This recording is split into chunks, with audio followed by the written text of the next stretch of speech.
Assalamualaikum warahmatullahi wabarakatuh. Perkenalkan, nama saya Usnak Denia Putri, NIM 19025424343, Prodi Budidaya Perairan.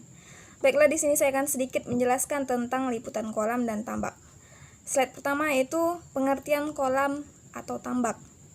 Kolam merupakan lahan yang dibuat untuk menampung air dalam jumlah tertentu, sehingga dapat digunakan untuk pemeliharaan atau membesarkan ikan dan atau hewan air lainnya. Berdasarkan pengertian teknis, kolam merupakan suatu perairan buatan yang luasnya terbatas dan sengaja dibuat agar mudah dikelola dalam hal pengaturan air, jenis hewan budidaya, dan target produksinya. Jenis-jenis kolam tambak ikan. Di sini ada gambar pertama, yaitu kolam tradisional atau ekstensif. Adalah kolam yang digunakan, yaitu kolam tanah, yang keseluruhan bagiannya terbuat dari tanah. Dan keuntungan kolam jenis ini adalah ikan bisa mendapatkan pakan alami dari tanah. Gambar yang kedua yaitu kolam semi-intensif.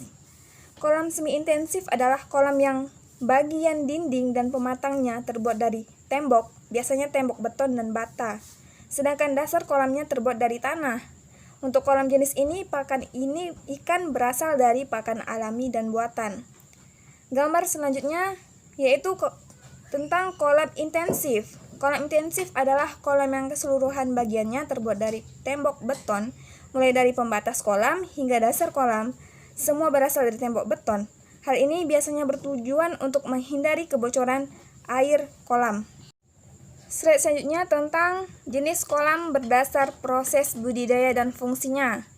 Kolam pemijahan adalah kolam yang sengaja dibuat sebagai tempat perkawinan induk-induk ikan budidaya.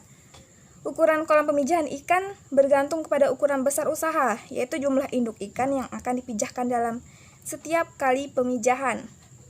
Bentuk kolam pemijahan biasanya 4 persegi panjang, dan lebar kolam pemijahan misalnya untuk kolam pemijahan ikan mas, sebaiknya tidak terlalu berbeda dengan panjang kakaban.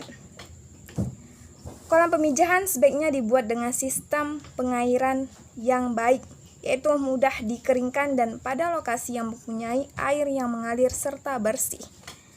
Selain itu, kolam pemijahan harus tidak bocor dan bersih dari kotoran atau rumput-rumput liar. Kolam penetasan adalah kolam yang khusus dibuat untuk menetaskan telur ikan. Sebaiknya dasar kolam penetasan terbuat dari semen atau tanah yang keras agar tidak ada lumpur yang dapat mengotori telur ikan sehingga telur menjadi buruk atau rusak. Ukuran kolam penetasan disesuaikan juga dengan skala usaha.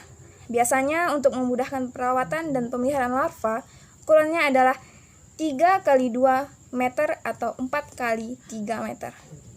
Selanjutnya yaitu tentang kolam pemeliharaan benih.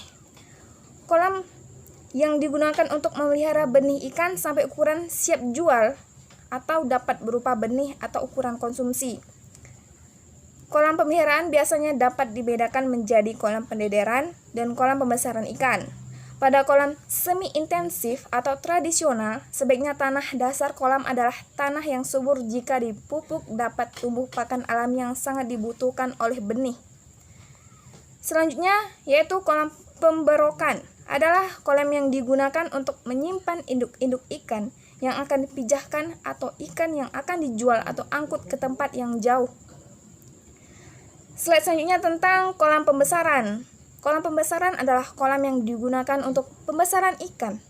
Benih dengan ukuran tertentu yang sudah melalui proses grading atau dipisahkan sesuai dengan kesamaan ukuran akan ditempatkan di kolam tertentu untuk dibudidayakan hingga ukuran siap dikonsumsi atau siap panen dan dijual. Baiklah, sekian, terima kasih.